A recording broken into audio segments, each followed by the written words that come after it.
Hi, my name's Roger Hamilton. Thank you for joining me this evening. I didn't know making videos was going to be so difficult. This is my third or fourth attempt to get started on this thing. Um, so, what am I here for? Why am I making this video? I'm making this video to give a view of current events through my glasses, my opinion, how I see things coming down, and what my thoughts are, and I'm sure that probably there's other people that feel the way I do, and hopefully you'll get something out of this. So let me start off by saying that this video is not made to upset anyone, although there'll probably be some people that are upset. It's not made to put down anyone else's beliefs or thoughts. It's just a venue for me to express my feelings and opinions.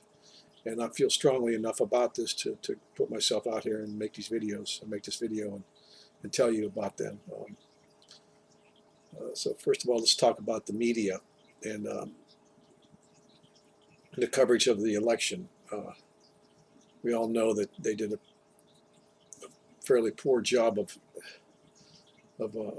determining who was going to be president. It's my opinion that they were trying to elect a president, and they failed to do so.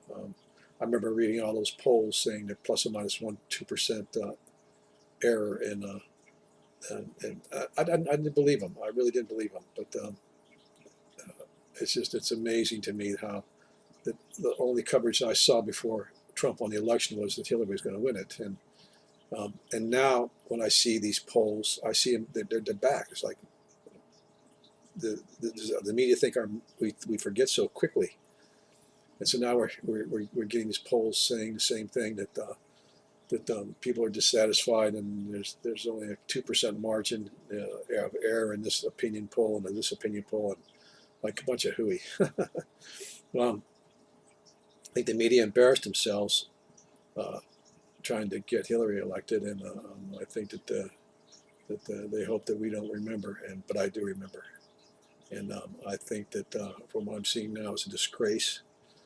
All I see is bad coverage of Trump. The guy's only been president for what, 2 weeks, and everything I read is negative. I don't see anything good being reported about him. I think that's terrible. I think it's a disgrace. I think it shames our country, and it sheds a bad light on democracy. I mean, we've just elected a president, and look at what's happening.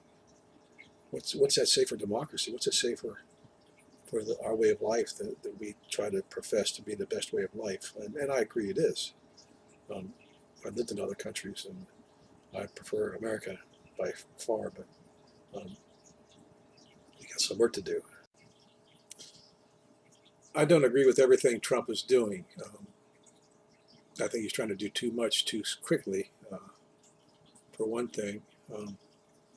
However, I appreciate his effort. Here is a man that has $1 billion or more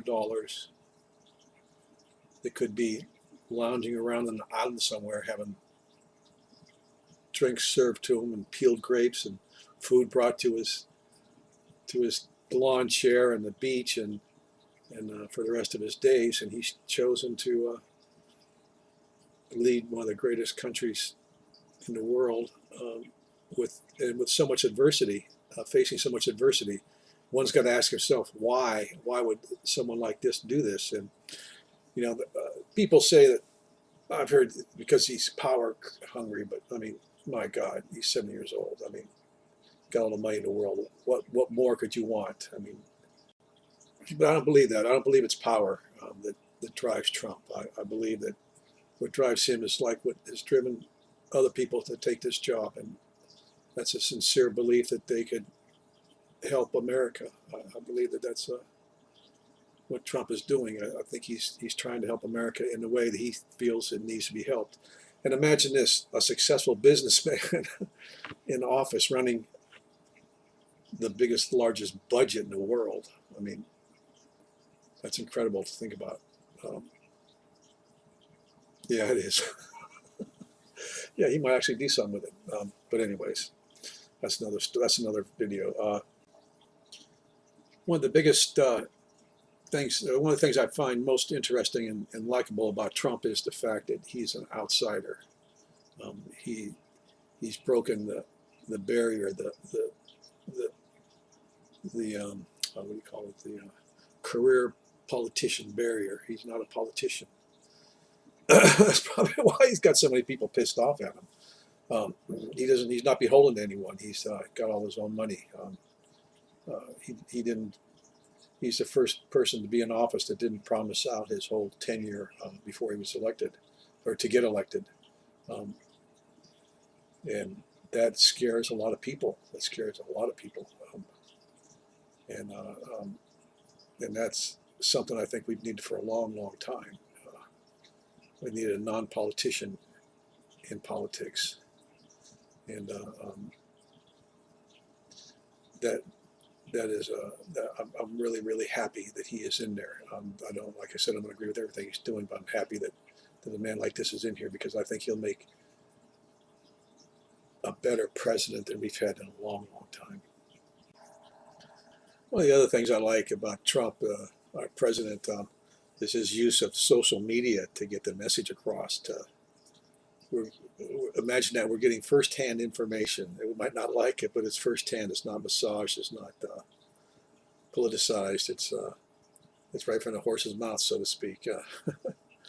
That's incredible. He should maybe get someone to temper some of the things he says sometimes, because some people find it upsetting, but I find it pretty refreshing. Perhaps the media will learn something from this. Yeah, who knows? I mean, it's all sold. It's all a game. It's all sold by sensationalism, and so I guess we demand that. So I guess we're getting what we demand. The more sensational it is, the better copy it is. The more people watch it. Anyways, that's all I got for tonight. Hopefully you enjoyed it. You got something out of it. If there's any demand for it, I'll put some more videos on. Maybe I will, even if there's not. Anyways, have a great evening. Thanks. Bye.